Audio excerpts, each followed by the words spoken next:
We do have a risk of severe weather across West Texas today, then that shifts to Central Texas tomorrow and does include the northern portion of the coastal bend, and I'll explain why now. So essentially what we're going to be dealing with is that dry line out west. Storms fire up along the dry line. We get a little bit of summertime convection across Texas from Dallas down toward Houston and into East Texas.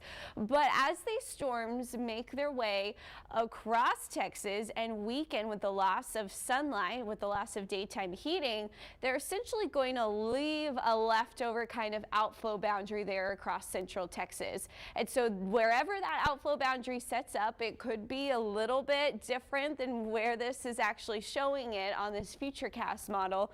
But wherever that outflow boundary sets up, there is going to be a risk for storms to develop tomorrow during peak daytime heating. So that could impact areas from Austin through San Antonio and into the hill country about 2 o'clock. And then as these storms get going, they may make their way into the coastal bend. So we have a chance for a few spotty thunderstorms as we head into Thursday late afternoon, early evening.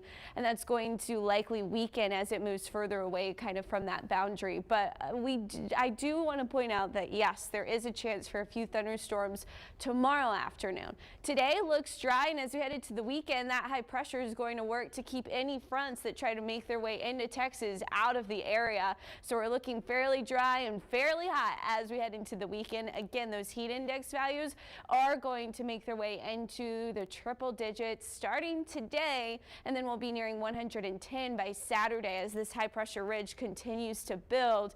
That's going to be the main reason in the upper levels of the atmosphere we get that ridge building in. We're going to be hot well into next week.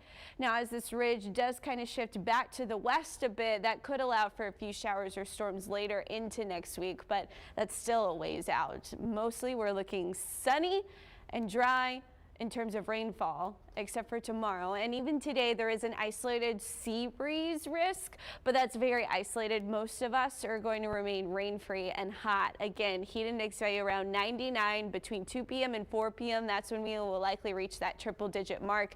You can see here, Falfurrias, Kingsville, Corpus Christi have the best chance of getting there. In your 7-day forecast, we are going to see air temperatures in the mid-90s. That's normal for August. Normal for June, that's 91. So we're going to be running well above normal into the weekend with more sunshine, more wind, and more humidity also into the weekend.